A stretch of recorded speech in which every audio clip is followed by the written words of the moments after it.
সম্মানিত অতিথিবৃন্দ, আমরা অনুষ্ঠানের তৃতীয় পর্বে আপনাদের জন্য রয়েছে একটি ব্যতিক্রমী ফ্যাশন শো।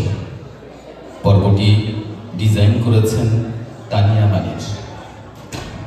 শাড়ি কেবল একটি পোশাক নয়, এটি বাংলার নারীর পরিচয়, ঐতিহ্য ও গৌরবের প্রতীক।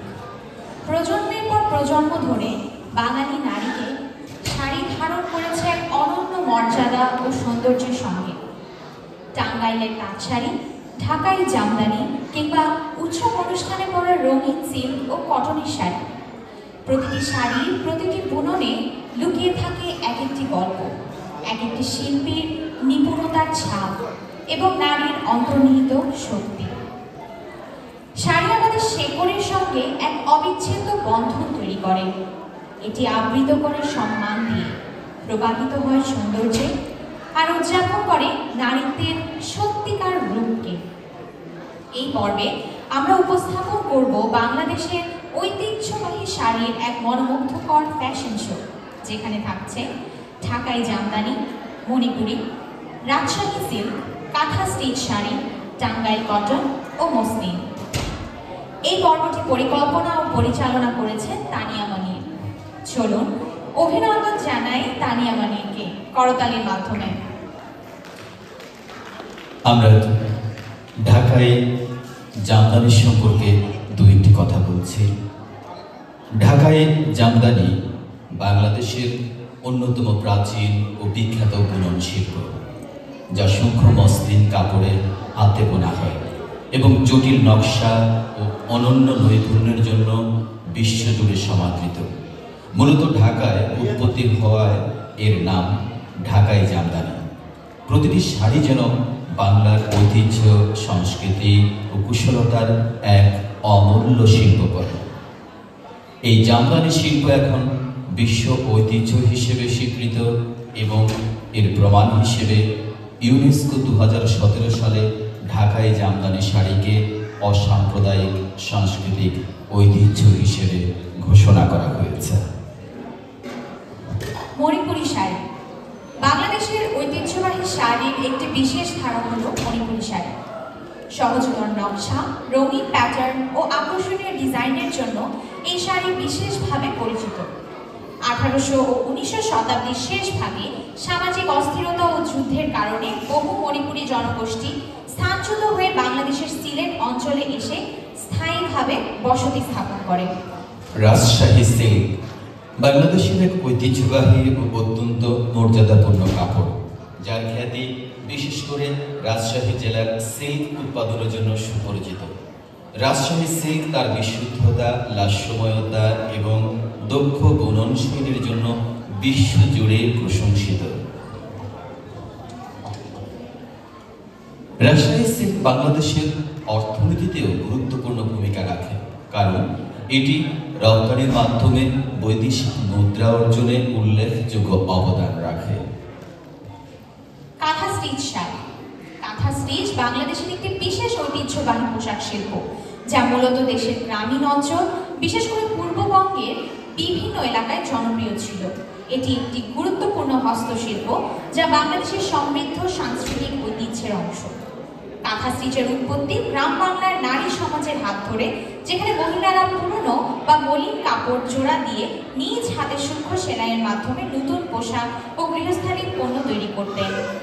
কাঁথা স্টিচ শাড়ি আজ বাংলাদেশের গ্রামীণ শিল্প ও হস্তশিল্পের প্রতিনিধিত্ব করে এবং বাংলা সংস্কৃতির গৌরবময় ঐতিহ্য বিশ্ববাসীর সামনে তুলে ধরে। টাঙ্গাইল কটন শাড়ি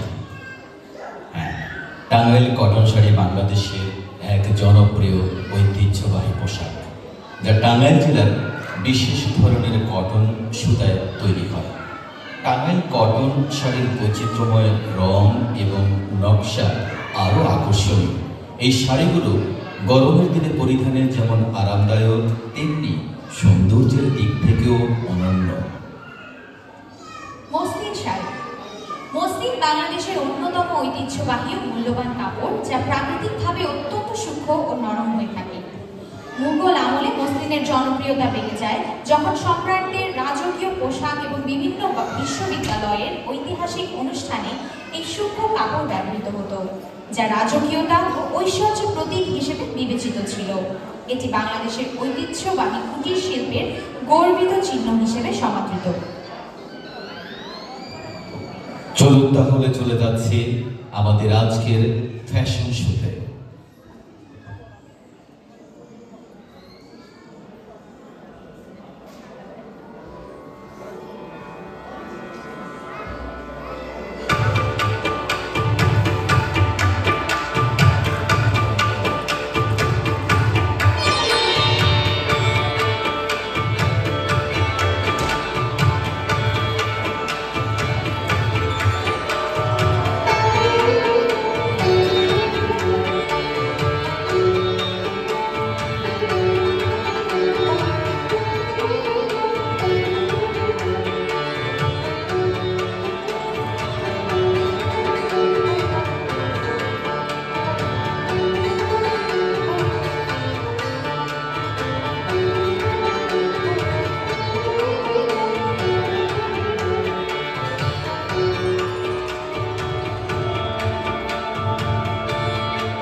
অসাধারণ সুন্দর ছিল এই ব্যতিক্রমধর্মী ফ্যাশন শোটি, তাই না?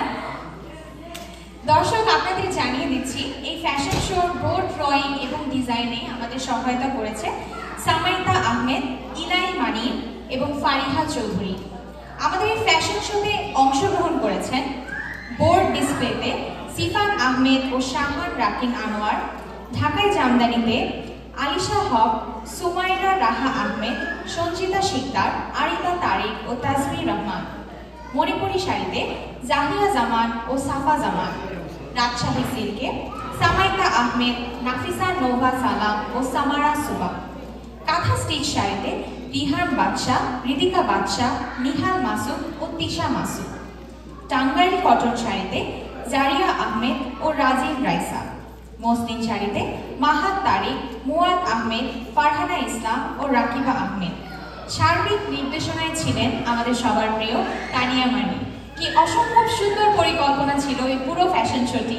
আমরা আরেকবার জোরে করতালি দিতে পারি সবার জন্য।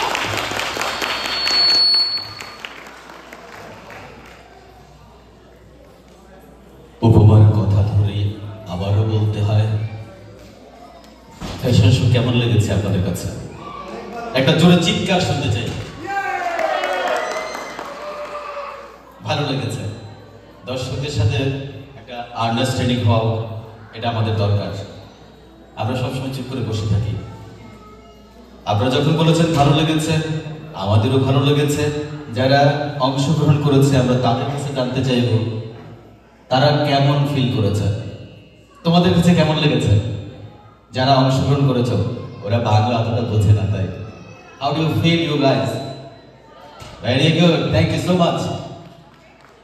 আশা করি বাংলাদেশের এই ঐতিহ্যবাহী শাড়িকে কেন্দ্র করে সাজানো এই মনোমুগ্ধকর পরিবেশনা আপনাদের হৃদয়ে ছুঁয়ে গেছে। সবাইকে অসংখ্য ধন্যবাদ জানাচ্ছি। শুভ নববর্ষ।